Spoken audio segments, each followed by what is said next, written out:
but I can hear your voice.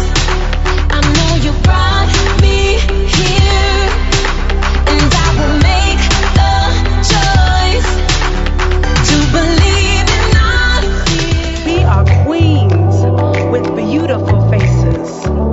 Courted by our kings, we rule these places. We came from greatness. We are royalty. Ha. You better recognize. Hey Queens, welcome to Resetting Your Journey. I'm your host, Jasmine Dash, and it's time to accept the past, embrace the present, and change the future.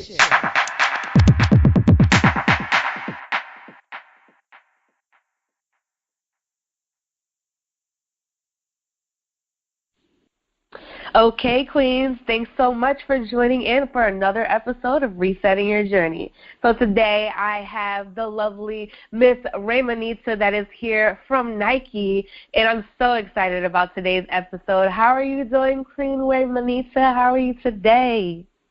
I'm wonderful, love. How are you? I'm fantastic. Thank you so much for joining us. I'm sure the girls here are super excited to hear about you and your story. So let's just dive right in. Tell them who you are, where you're from, and what it is that you do. Perfect. Well, first of all, thank you so much for having me. I'm so excited, humbled, and honored to be a part of this. Thank you for even allowing me to share my story, and hopefully it encourages some other queens out there.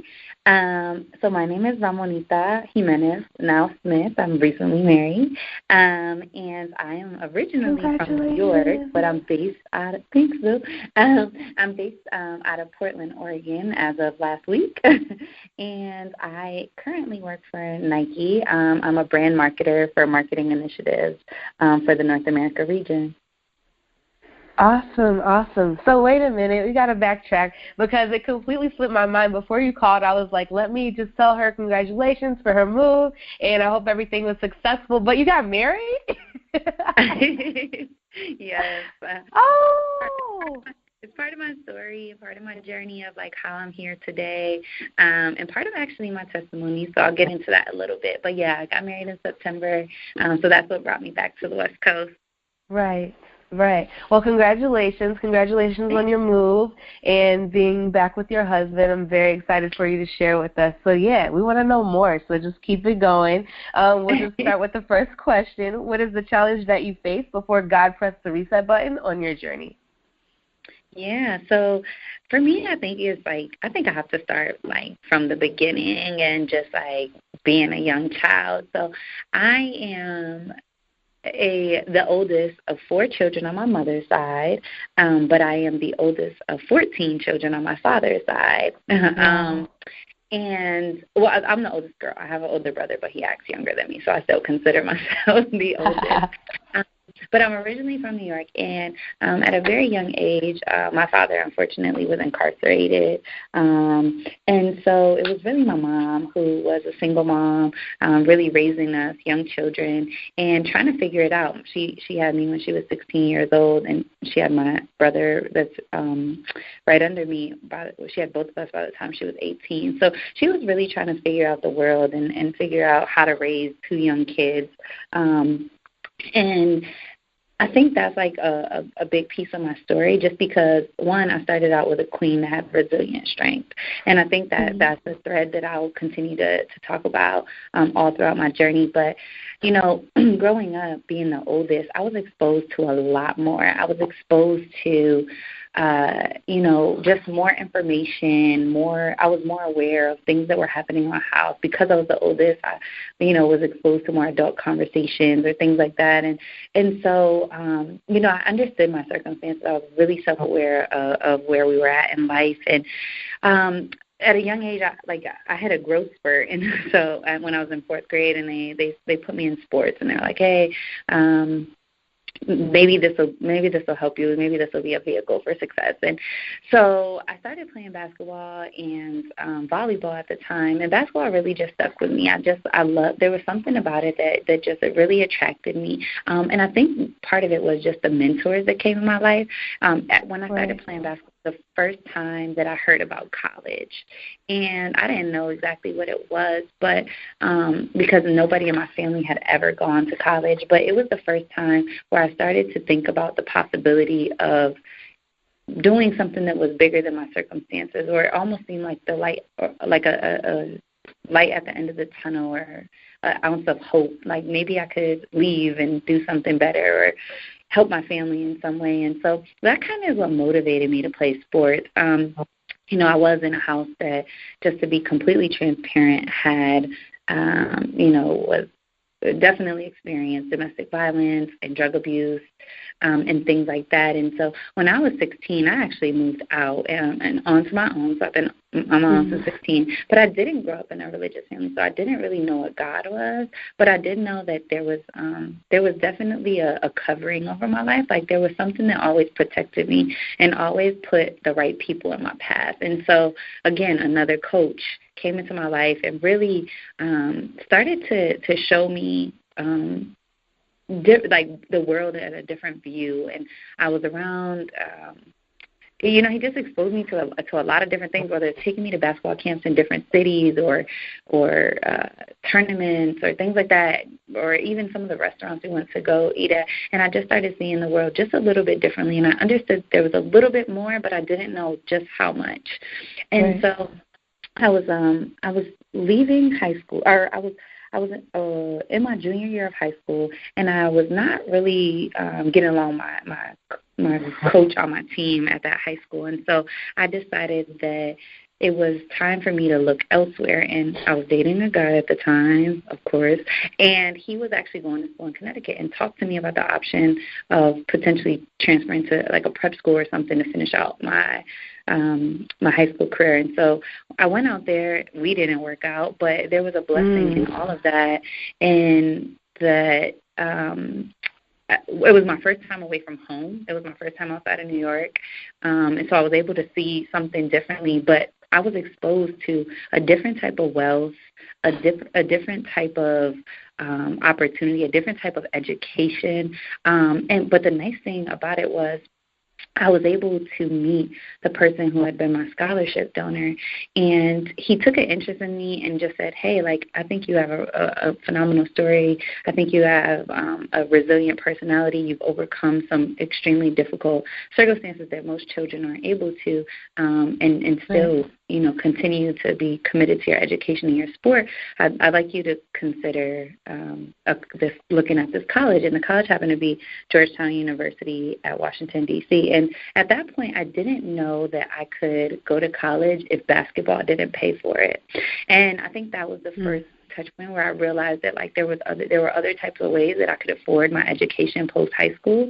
And so when I went and visited Georgetown, it just felt right. And so I went there and on a visit, and I ended up getting a scholarship to go there for my grades, not even athletics. And so I think that was the first point where I started to realize that there was a plan bigger for myself than I thought I had for me.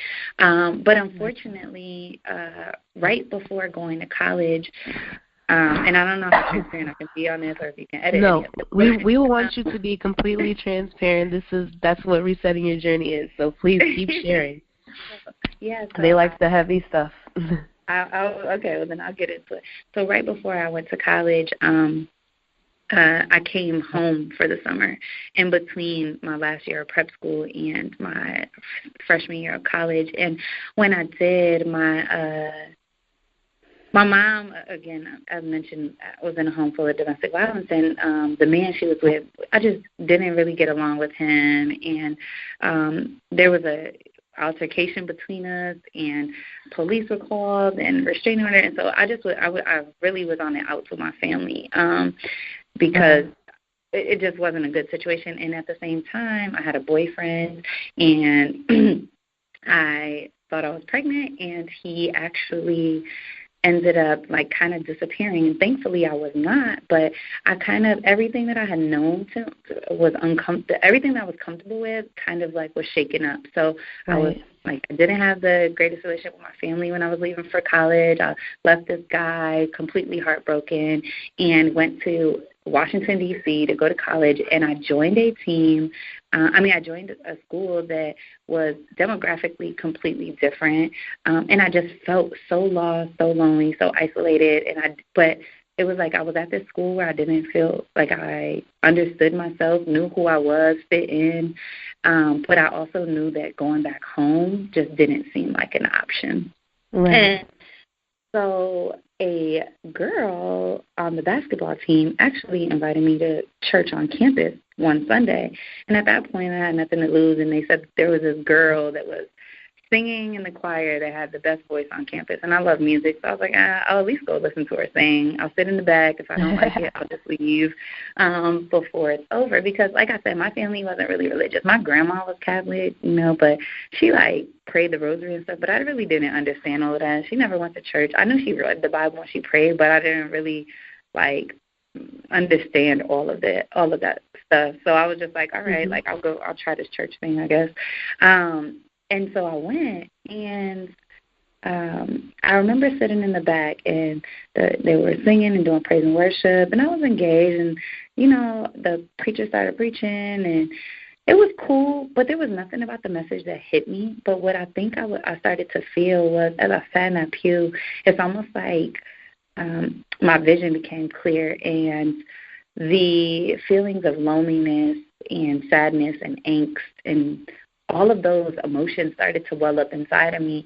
And I think for the first time it became real to me that there was a there was a solution. There was an answer to some of those feelings and some of those problems that couldn't be answered through man or any earthly possession or person or thing.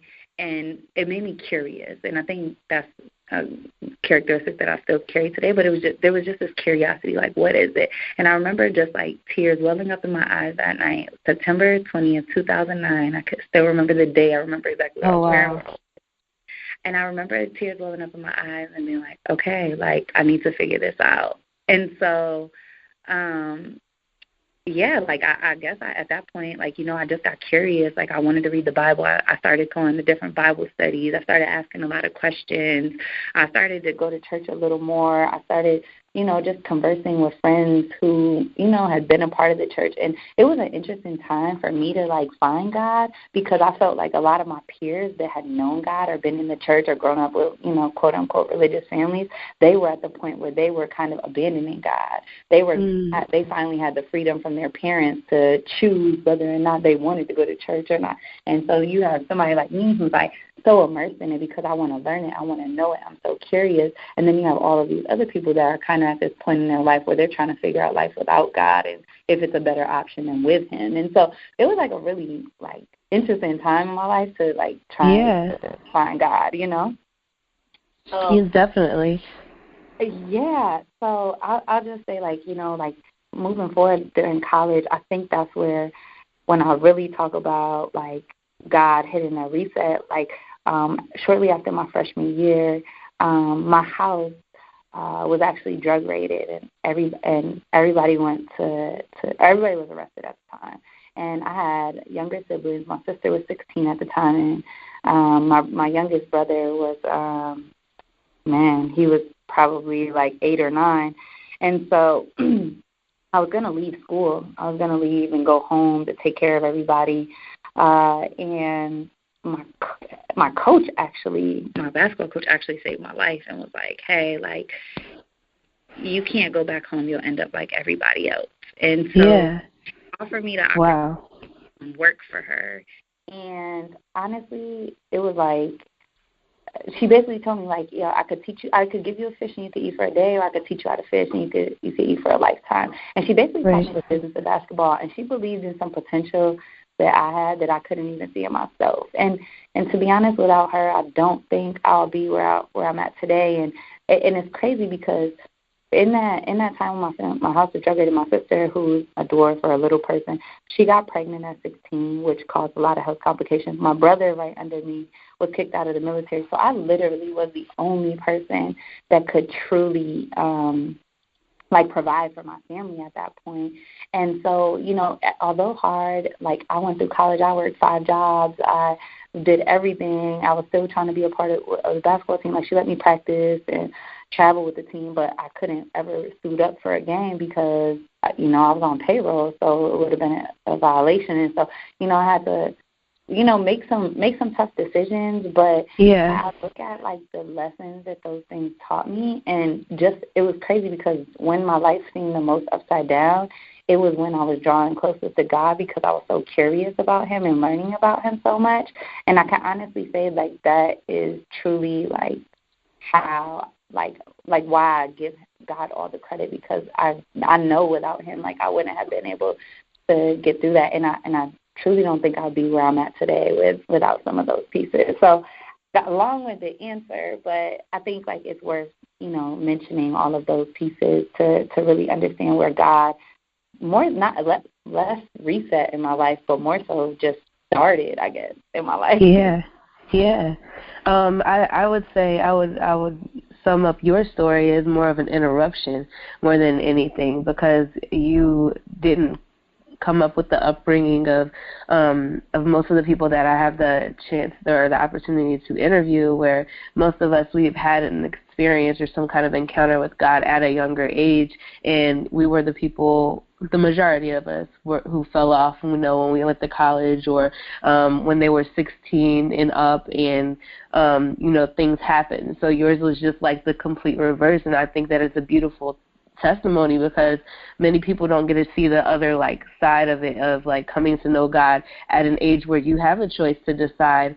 Well, I think I'm curious to know like what is God in the first place? Who is God in the first place? Because I don't know what to believe, because I've never had this like exposure, you know, growing up from anyone in my family. So I think that it's a beautiful thing that God even gave you the opportunity to pursue Him even at an older age, to where it was a place and a position for you to be able to even understand and comprehend, versus where, you know, like I said, many of us were younger. So even if we did comprehend then, we may have lost it because we got older and life happened and things like that. So we had to come into relationship with God again on our own. So I think that I agree. Like I said, that's why I think it's like so weird, because my perception of God was my perception of God. You know, it wasn't what my mom told me about God or anything. Right. It was how I understood Him. And I will say, like, even that, like, trying to learn about God at that age, like, it was crazy because I had, like, some of those friends who wanted nothing to do with God because they had followed Him all of their life. Then I had some of those people who had come back to God who in my life who were like, I can't even have a boyfriend. Jesus is my boyfriend. Like, radical, like, just, you know, like so out of touch with the world. And so, like, you know, for me, it was a lot of trial and error in terms of what a relationship with God looked like. And I think the biggest thing I learned was relationship, right? It wasn't rules, but it was truly relationship. And I can't even lie. Like, I look at my relationship even today with God, and it's just so unique, and it's so authentically mine. Like, God truly is a father, and I believe He truly knows His children, and He knows how we need to be communicated to. He understands the type of love we need. He understands the type of lessons and discipline we need. And, like, I just feel like that probably in the terms of maturing in my relationship with God is, like, the biggest thing that I've learned so far. It's just, it truly is a relationship, and God's love is so incredible that He takes time to love us each individually and uniquely. It's crazy. It's so crazy to me. Yeah. I think that's it's a beautiful thing to be able to see that and to hear from other people's perspectives too, like of how like God loves us all uniquely, individually, and how we're able to receive that. His love, because some people are not in a space where they're able to receive love from anyone. So that's great that you know that and you acknowledge it. And the best part about it, and I'll just say this for myself, is that to grow in the depths of God, to be able to grow, like there's levels to this. Like building a relationship, like any relationship with with a person, with family members, with a friend, it grows. You want it to grow. Sometimes it grows apart, but it takes time. It takes investment, and I think that's the biggest thing for me is, like, to your point, like, okay, let's say you're dating a guy. Like, if he doesn't call you, you're going to think he's not interested, or if he doesn't text you right back, or if he doesn't check in for a couple of days or make time to spend with you. And I think, that's the biggest thing. Like, it really does come down to how much time are you willing to invest in God? He is there, like, I think it's like Revelation 3:20. It says, he knocks, but he waits like a gentleman at the door for us to let him in. And I think it's up to us to respond to God. Like, he is truly ever present, but it's up to us to tap into that. Like, are we going to pray today? Are we going to pick up our word? Are we going to just sit at his feet sometimes? Like, not just when it's super good, not just when it's super bad, but even on those days just because, Yeah, definitely. Yes, that's good. That's a beautiful thing. No, because that's me every day, my, like, current situation. I'm one of those radical people. Jesus is my boyfriend. But I've also had experiences in my past, and the reason why that's the way that is right now, and I'm okay with that because God is the love of my life. He is my everything, and I don't want nothing. If it ain't kingdom, I don't want it, so I'm good. Because, like, we talked about my marriage, but, yeah, I've been in a number of bad relationships, and I had a really, really toxic view of love, just from what I've seen with my parents, my grandma. Like, when you talk about cyclical and just breaking, like, the cyclical toxins of poor relationships, like, man, like, I don't even understand how I'm here today in a healthy and loving relationship, like, without God. But, like, honestly, I remember being in relationship after relationship, getting cheated on, this, that, like, trying the I'm waiting till marriage thing, and it just seemed like all approaches were just not right, and I finally got to a point after one of my relationships where I was just like, I can't do it anymore. Like, I can't just freely give my heart. Like, I know I'm filled with love, but it's not meant for me to always give it all. And not everybody meant to receive it all. Right. And I started to really guard my heart, and I had friends like, girl, you're going to be single. Why you keep turning all these guys down and this and that? My guy friends like, ain't no man going to want you. You're going to be old and washed up by the time, you get to somebody. And finally, I was just like, yo, I'm going to break it down to y'all right now. I truly believe I truly believe that if I give it to God and I put him first, like, delight yourself in the Lord and he'll grant you the desires of your heart. And I truly believe that. And I truly believe that because he is a loving father, that he only wants the best. And every time I've tried to be in control or I've tried to think my plan is the best, God has always showed me that his plan was bigger and better. And honestly, when I finally made the decision that I was not settling for anything less than God's best, a man that had been in my life for 8-9 months as just a friend who I never even looked at attractively. Like, I wasn't even like, oh, this man, like, he was a handsome man, but I never even looked at him like with a lustful eye or even thought anything of it. Right. He was just cool people. He was a very, like, laid back, timid soul. Like, this man started, like, I remember the night. It was Easter. I was throwing a potluck at my house for all the people who were transplants in the city, and I invited him because he wasn't from here. And I remember all the guys messing with me like, girl, your list is too long. Because, girl, I knew exactly. I told them, I was like, I know exactly what I want my husband to look like. I know exactly what I want characteristic-wise. Like, I was like, I want him to be tall and handsome. I want him to be a swaggy Christian. Like, he cool, but he loves God. Like, I don't want somebody to just, like, not cool or socially awkward. Like, I was like, I want him to be able to get girls, but he only wants me. Like, he's like one of those guys. Like, I want all of it. And they were like, okay, first of all, you're crazy. And I was like, no. I was like, I don't think so. I think that God says present your request unto God through prayer and petition with thanksgiving. And I just felt like I laid that at God's feet. I knew, I've come from a household full of infidelity and all of that stuff. I knew what would caused my eye to look to the left or to the right, and I knew what would keep me straight and narrow, and I knew what would keep my sights focused on it. So call it shallow, right. but physically I knew what would keep my attention. I also knew what would help me and what would grow me and what would balance me and stuff like that. After being in so many wrong relationships, you learn those things. And so I told God, and I remember that night, You're real specific. Right. My now husband told me that I would never find that man. And I told him that if I found him,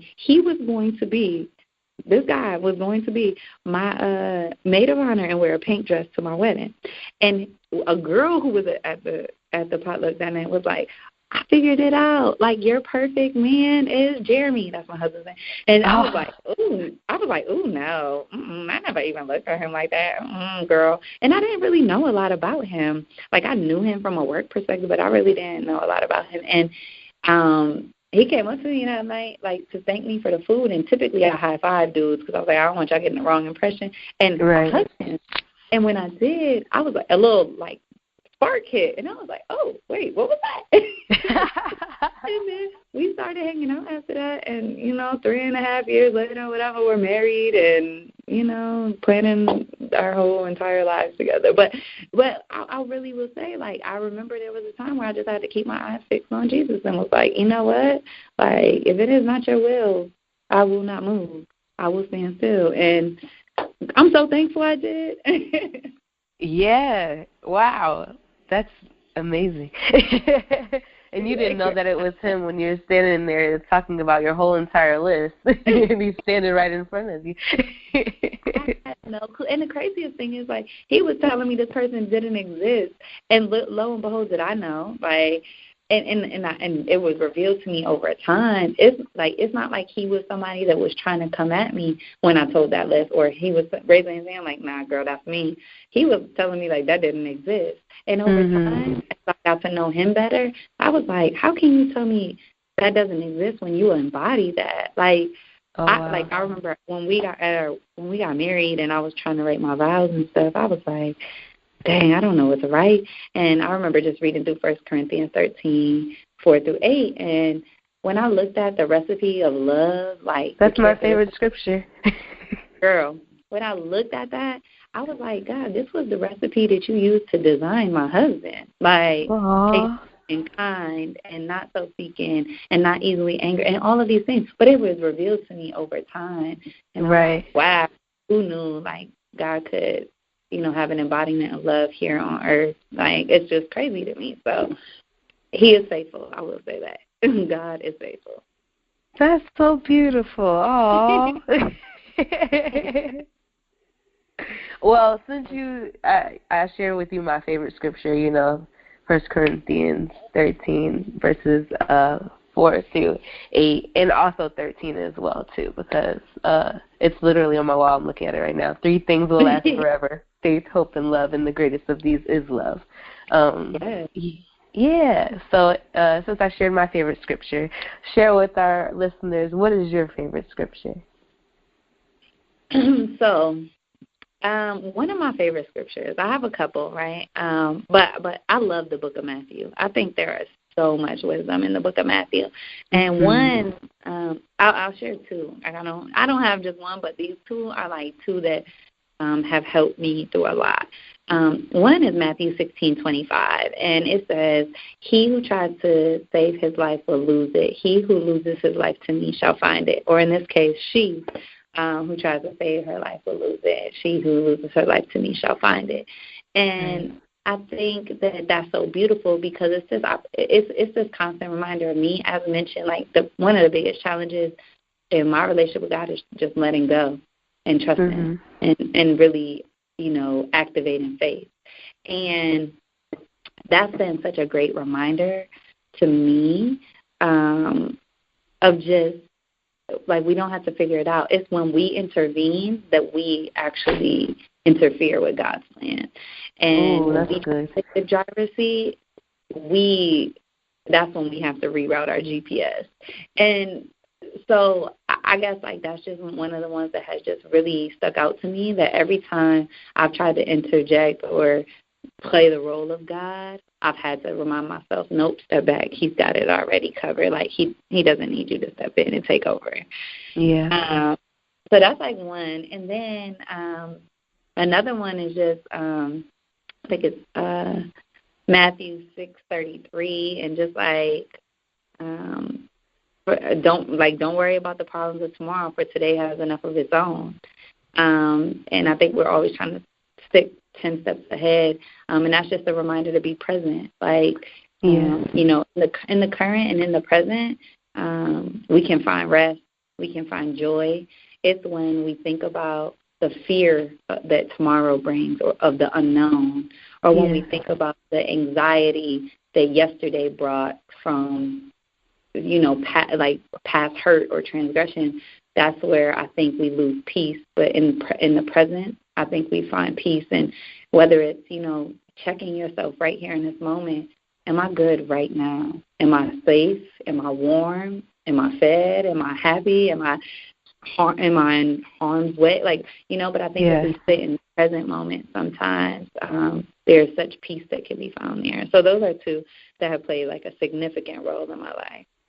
That's awesome. I love it. Awesome. So we're just going to keep it going because I love the flow of this. That's why I haven't, like, interjected as much as I normally would do. But I like the conversational style, so it's cool. No worries, girl. All good. Awesome. So what is it that you do daily to let your light shine? Yeah. So, I mean, honestly, there's a couple things, right? So, one, complaining. Like, I try to eliminate that as much as I possibly can out of my vocabulary. And I try to encourage other people to do the same. I always ask my friends, if you're going to complain, then what are you going to do about it? Because it's not enough to talk about something or complain about something, but you need to take action. So that's one thing. I think the other thing is just how can you – so in this past December, I had a friend. His name was Quincy. And Quincy was actually on his way home. Quincy was on his way home late one night. He stopped at a gas station, and these two guys tried to rob him, and they ended up shooting him twice. And he got behind the wheel to try to drive off, and unfortunately he passed behind the wheel and crashed. And I went to his funeral, and it was at an interesting time in my life because I was in a period of transition. And when I looked at the number of people that showed up, he was 26 years old. When I looked at the number of people that showed up and I looked at the number of lives he touched, I was just amazed in such a short period of time on this earth. But it was when people got up to speak what they said about him. And they said that, at the time, he was trying to be a fashion designer and a musician and all of these other things. But every single person that got up there spoke about how he supported them, how he helped them build, how he poured into them, how he researched their business, how he showed up to this, how he was part of their photo shoot, how he shared their stuff on social media, all of this stuff. And it really made me think about, like, what I want my legacy to be. Like, if somebody was giving my eulogy, like, what do I want to be said about me? And the one thing that I love about him was everybody that talked about how every interaction they had with him, he was building. He never took away. His fashion business, he was creating these hats. They were really distinct, like, hats, different than anything I had ever seen. And he called them crowns. And his tagline was always, like, wear your crown, wear your crown. And the thing I loved about him is that he never had to take anybody else's crown off to allow his to shine. If anything, he had built his shoulders so strong that he could carry his own crown because he knew what was for him. And he could, and because of that, he could empower other people to wear their crowns. And so when I think about letting my light shine, like, that's a value that I've really just held with me. Like, every interaction I have, how can I make that person better after I walk away from them? Or how can I allow them to see something in themselves they might just not recognize today? Or how can I just smile sometimes and that might be the only smile they see in a day, or speak, or, just offer kindness. So that's definitely a big thing for me. And then I think the other thing is remembering my why. Like, I truly believe that we all have God-given purpose, and if we don't fulfill it, nobody else can fill it for us. And I think when we remember our why, it truly can drive our direction and where we're going and how we treat people and how we think and how we act. And so I understand that my purpose is bigger than myself, and part of my purpose is here to serve in a huge way, or all of my purpose is here to serve others. Yes. And so when I keep that in mind, just my ability to serve others and treat others kindly, like, I think that's just the way that naturally light just shines. Yes, definitely. I love that. So I want to touch back and, like, rewind just a bit because I wanted to share something with you previously. So I didn't share with everyone how I actually met her in the first place. A couple of weeks ago, I had just started grad school. Haha, nobody knows this yet. But a few weeks ago, they'll know now. They'll know by the time this comes out. A few weeks ago, I randomly had this encounter that I went to this event at the grad school the day before I actually started school. I was literally walking, and I was in the elevators, and there's these Asian girls that were in the elevators, and they had these signs that said marketing on there, and I'm like, that's nice. And God was like, ask them what they're about to do. And I was like, okay. So I asked them, I was like, oh, what are you guys about to do? And they're like, oh, we're about to have a marketing event. It starts in about an hour. You should come out. And I was like, oh, I guess I'm going to stay here then and go to this event because I don't have any plans. So, yeah, and marketing is my background, which most of you guys know. I've worked in marketing for a really long time. So my undergrad degree is in PR. So I was just like, oh, okay, I guess I'll go to this event. So I go to this event, and I'm sitting there, and I tell you, this chick was up there. She was just so cool with all these other corporate people that were there, and they were also brand managers as well. But she was just, when I tell you that you shine just so naturally, just being who you are, you be yourself, and, like, you're unbothered about anybody else, like, surrounding you. And it's very similar to how you explained how your friend Q was and how other people were saying that's how he was. I feel like you embody that yourself as well. You're just yourself. And people need to see that. People need to know, that there are possibilities outside of, I guess you could say, like, that cookie cutter, like, idea or picture of even what success looks like. You know what I'm saying? I feel like, especially for us being minority women, that people feel like we have to compromise, who we are in order to be successful, to succeed in life fully. So I thank you, and I commend you for just being yourself, and you're authentic, and you just let God's light shine through you. You're just like, I'm Ramonita, and this is who I am, and I have my red lipstick on, and I'm cool. Like every day. There you go. I wear high heels more than I wear Nikes, and people are like, "Wait, what?" No, I'm like, it's funny. It's funny you say that. Two things made me think of this, but I was talking to my boss earlier today, my new boss, and I came back from Chicago, and I'm working back in Portland, and everybody here is like hipster style. They wear like flannels and beanies and Converse and skinny jeans, and he was like, he made a bet with some of the other people in the room, like over under how long it's going to be until Ramonita trades in her heels and her red lipstick for a beanie and a flannel. And I was like, no. I was never meant to fit in. I was always meant to stand out. And he laughed at me. I was like, I'm not trading in my heels. I refuse. But I was reading a article on LinkedIn last night that they did with the CEO of Apple. She's like CEO of retailers. She was CEO of Burberry, and now she works at Apple on their leadership team. And she was talking about just the importance of being your authentic self. And she was saying that, like, she was working at, I think she was working at some company, and they told her that she was too emotional, or when she got emotional, she talked too much with her hands or something along those lines. So they tried to send her to a training to like get coached, or corporate life coach, career coach, or whatever it is. And she was she went there, and she was like, by lunchtime, she had to tell them she's sorry, she had to go. And she was like, I thought about it, and I was like, I come from a big family. I love me. I love myself. Like, this is who I was designed to be, and it's got me this far, and I'm not going to change it to be somebody I'm not. And then, like, 2 days later, she got a call to be CEO of, like, Burberry or something. And she was just talking about how the importance of being who you are is, like, bigger than anything else. She was like, if you're somebody that means what you say and say what you mean, then people will respect you because they know exactly what they're getting. It's when you try to deceive them or try to portray somebody you're not, that's when you don't win. That's when you fail. And she was like, I don't ever want to be somebody else or try to be something I'm not. Like, it's just so important to embrace your authentic and true self. And there's been times where I've thought about this. Like, I work in corporate America. I'm a little girl from the hood of New York. Like, I still wear my hoop earrings every day on my regular. But, there's been times where I've thought in order to get somewhere, maybe I need to conform or change or dial it back or other things.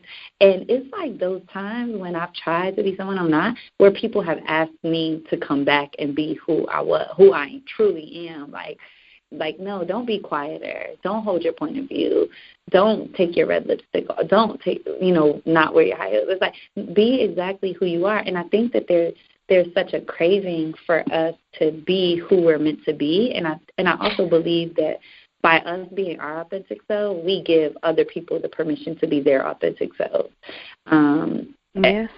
We got to let our light shine regardless, and not anybody else's light to shine, but our own, So, yeah. Exactly. Just like the Marianne Williamson quote. I can't think of it off the top of my head. Our greatest fear is not that we're inadequate. Our greatest fear is that we're powerful beyond measure. Exactly. Beyond measure. Yes, exactly. No, but that's the truth, though. And you know what? The thing about it is, how many, other Latina girls you're going to give hope to. You know what I'm saying? To see, she's successful and she's herself. And she's, out here doing wonderful and great things. And she's come from a family just like mine. And her family, was people that has all these kids and all this crazy stuff going on, and she's from New York like I am. If she can do it, she can get out of here and succeed. I can too. So it gives so much hope and possibilities. Be yourself and let your light shine. No, don't change for anybody or try to conform and, like you said, be someone that you're not. It's important that you are who you are, and that's it. And you walk in that so confidently. So I appreciate that because I was like, for you giving me the opportunity to even share my story in hopes that there is somebody out there that's a little Hispanic girl or even a little black girl out there living in a hood. I don't understand how I'm going to get out of this. And, just see some hope and hey, there's somebody else that did it before me. So there's a way. Yes, definitely, definitely. All right, so we're going to wrap this up because I feel like we can talk forever. So I don't want them to be like, okay, this is going on too long. But anyways, let's just keep it going. And name 3 things that you would tell your younger self. 3 things. Okay. One is what is for you is for you. I will always say that. You don't have to compete or tear down anybody else to claim what's yours. If anything, by building others up, we build ourselves. That would be one of the main things I would tell. Mm-hmm. The other thing I would tell myself is there's always more. There's always more. I think our thinking is so limited. I look at where I'm at today, and never in a million years would I picture me being here. And so I can only imagine what 5 years, 10 years, 20 years looks like from this moment. So there's always more. There's always more than what we can see. There's always more than what lies ahead. There's always more. And the last thing I would say is, it's not going to be easy. I think that's the last thing I would say. It's not going to be easy. I was listening to this Denzel speech yesterday morning, and he said, ease is the greatest threat to progress, not hardship. And that just rung loudly to me, wow, ease. It's not meant to be easy. If it was easy, we wouldn't evolve. We wouldn't get better. We wouldn't innovate. We wouldn't change. Like, change isn't always a bad thing. And so I guess that would be the third thing I'll say. It's like, yeah, like it doesn't have to be easy. Easy is not always the best way. Definitely. No, I agree. And touch back on two things I meant to say. God created us unique for a purpose and for a reason. Each and every one of us, perfectly and fearfully and wonderfully made, all of us are. And then two, talking about your ease and comfort, there's a scripture, and I cannot think of where it is off the top of my head. I should have looked it up, but it just popped in my mind, where it just happens like that. It's talking about us being perplexed, and talking about if we are in weary seasons, but to sum it up, it was talking about like being like clay in the potter's hands, and how we're hard pressed on each side. Yes, I was like, I can't think about it. Yes, exactly, that one. I was like, why can't I think about it, Lord, help me? It's like like or something. Yeah, I know exactly what you're talking about. Yes, exactly.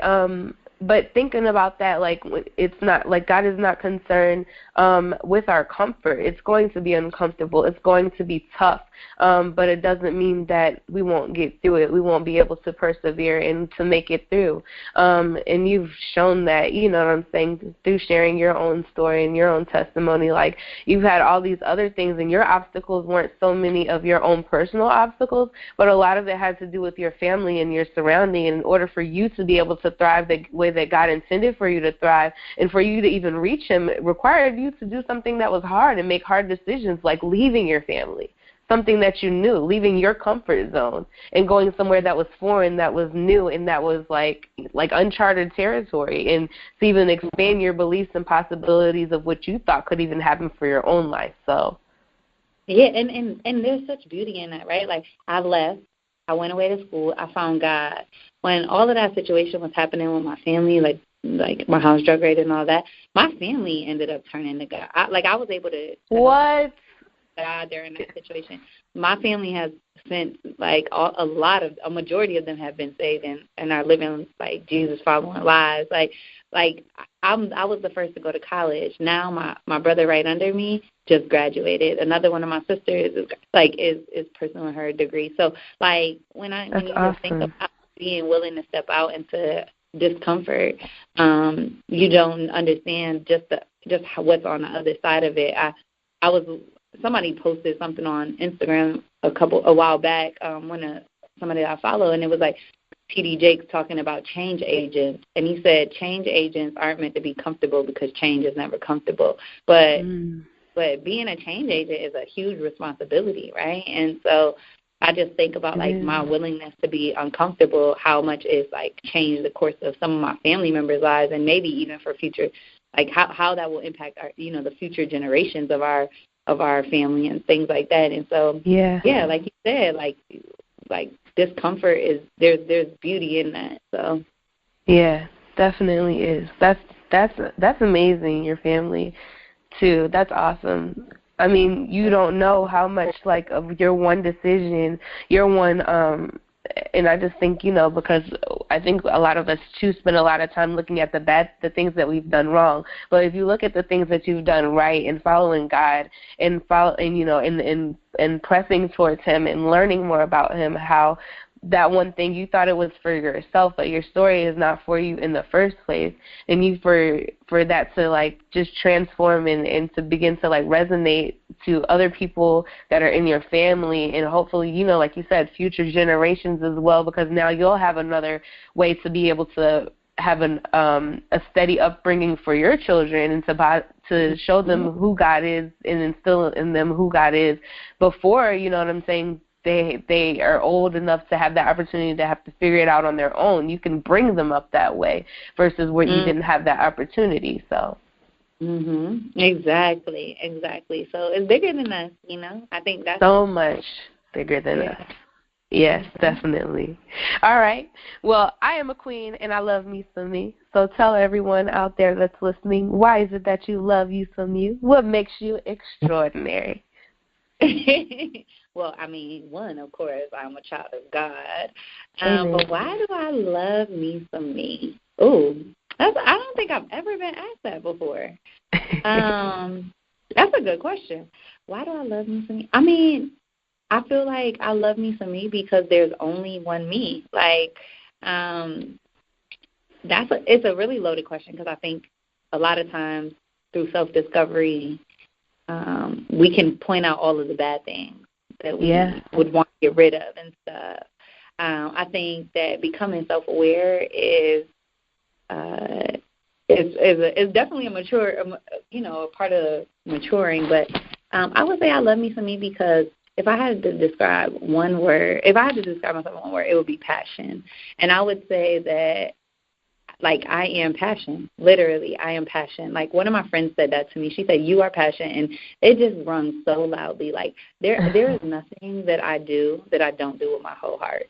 I love wholeheartedly. I serve wholeheartedly. I work wholeheartedly. Like, I don't know how to operate in the gray or in the mediocre. Like, I'm an all or nothing. I'm very black and white, and I think, my passion is a lot at times, but I've looked at the things it's been able to ignite, the things that it's been able to spark, the ways that it's birthed things in others around me, whether it be my friends, my family.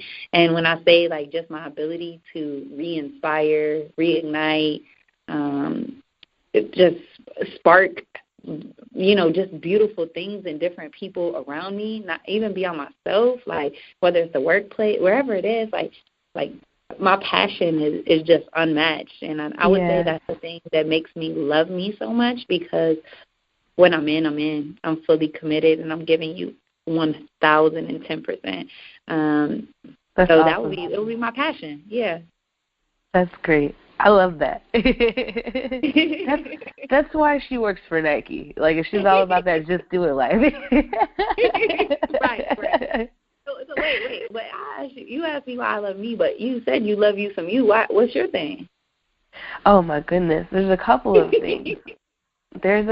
things. So, I mean, I'll be brief because this is your episode.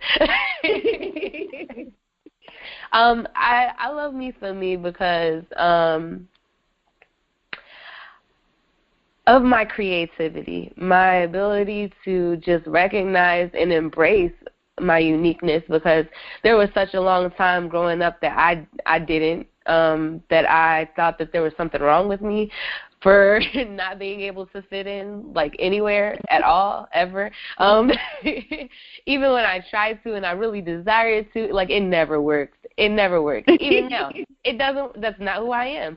And I'm okay with that. Like, I'm like beyond okay with that. Like, I'm just like, I'm Jasmine, and I'm cool with that. Like, I'm goofy. Mm-hmm. I love to laugh. I love to smile. I have a lot of energy, and sometimes I can act like the biggest kid in the world, and sometimes I can act like a whole queen. And so, I'm okay with all of these different facets of me, and I know that God created me this way, uniquely me, for a purpose and for a reason, and I don't have to change that. I don't have to stop liking glitter and bubbles just because of the fact that I'm almost 30. Like,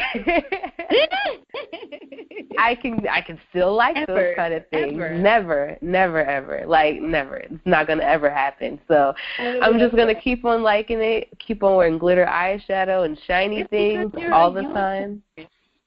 I'm okay with that. I have a unicorn onesie actually in my closet right now as we speak. So my mom bought that for me for Christmas, and I'm okay with being a unicorn. Yeah, I love that. I love it.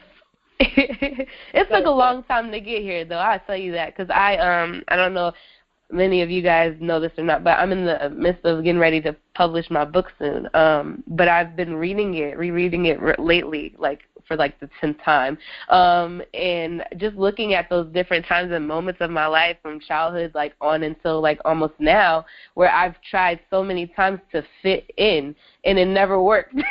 It never worked. It always backfired, and I didn't embrace my differences because, like, again, I thought that there was something wrong with me, but ever since I've been here in Chicago, God has just continued to affirm me and reassure me that everything that I thought was wrong with me is what He made in me that's right with me, and I begin to embrace it even more so. Yes. So Yes, absolutely, 1,000% with you. Yes, ma'am. All right, so we're gonna wrap it up a little bit. Name a good book or resource or tool that you would recommend to our listeners. Okay, cool. So I actually thought this is the one question I did really think about. So besides the Bible, of course, I have 3 books that really, for me, have transformed a lot of my perception of life. So one is The Alchemist. That book is incredible. It talks about your life journey. It talks about this search that we go on. And I think that the ending is just so, it just really makes you self-reflect. And I've read that book probably 5 or 6 times at different junctures in my life. And I've gotten different things it every single time, and it has really godly undertones. But I think it really forces you to put things in perspective and understand what's important to you. What are we truly on this journey for? Is there a destination that we're trying to go, or how do we just embrace the journey?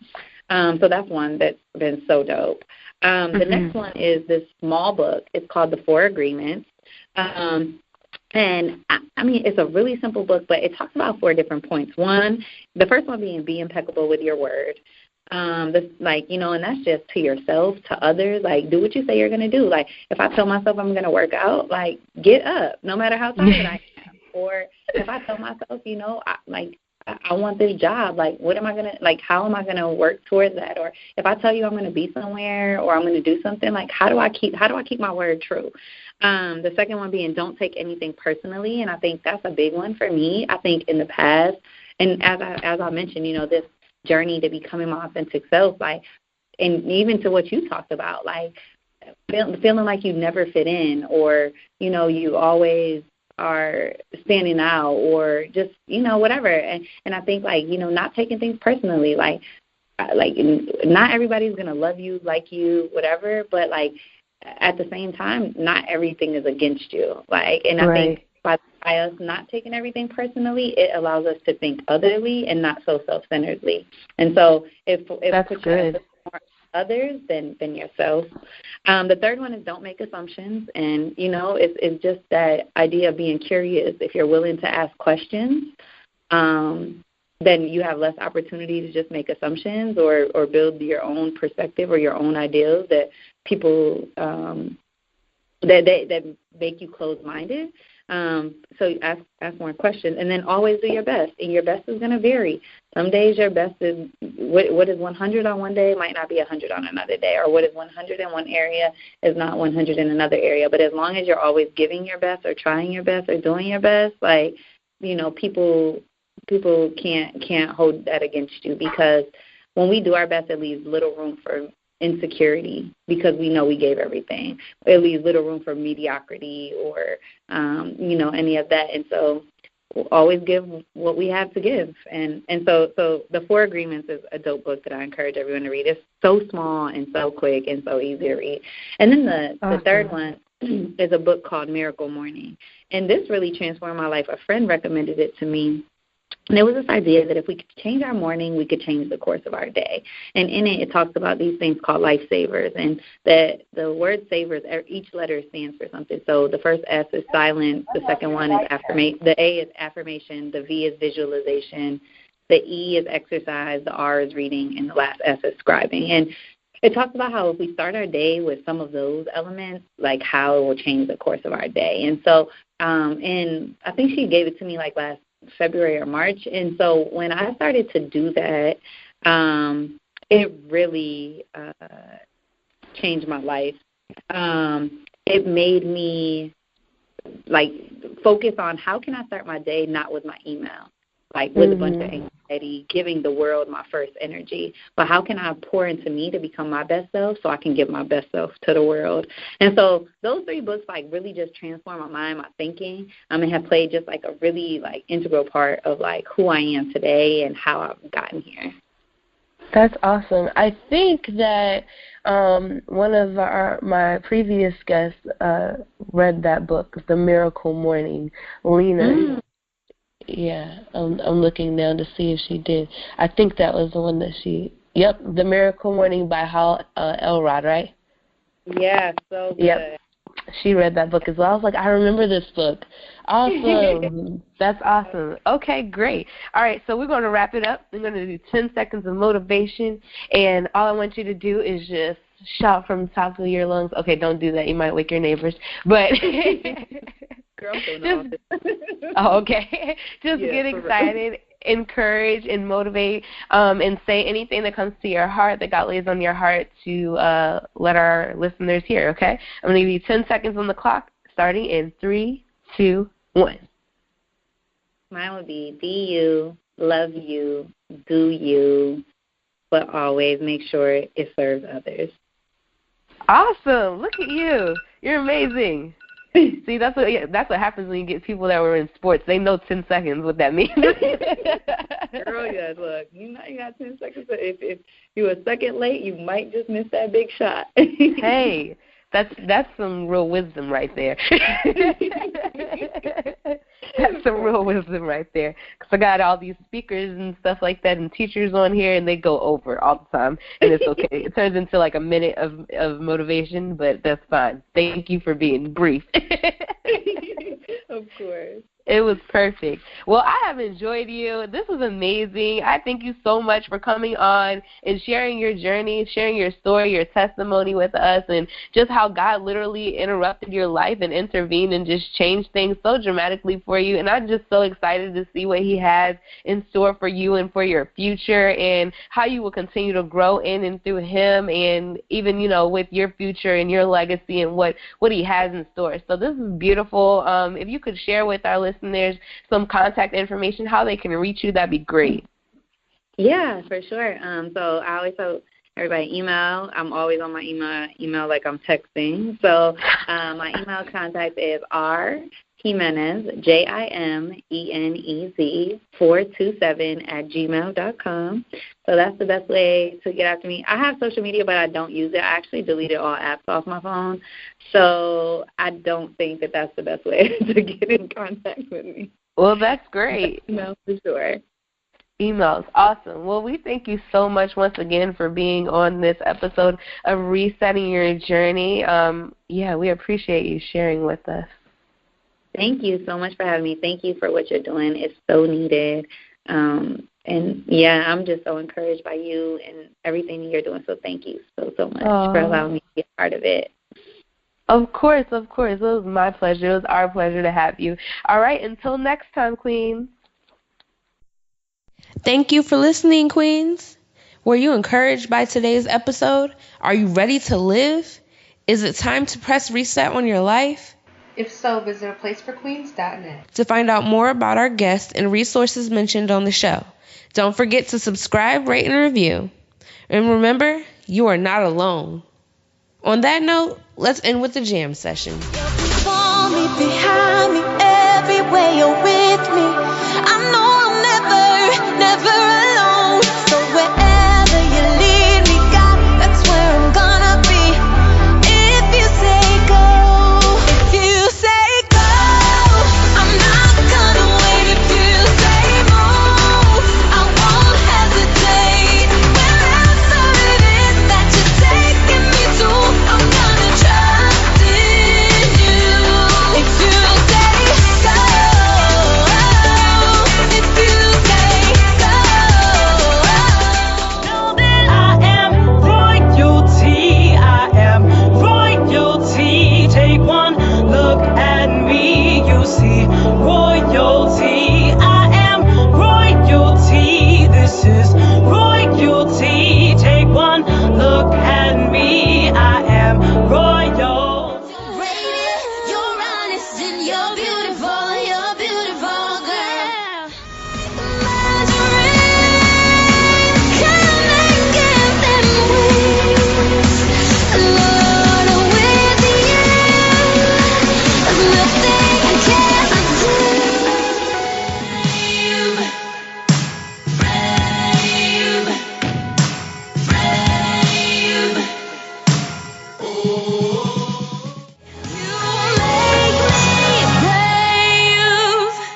1,000 second chances. And when I get to $9.99, I get to press reset.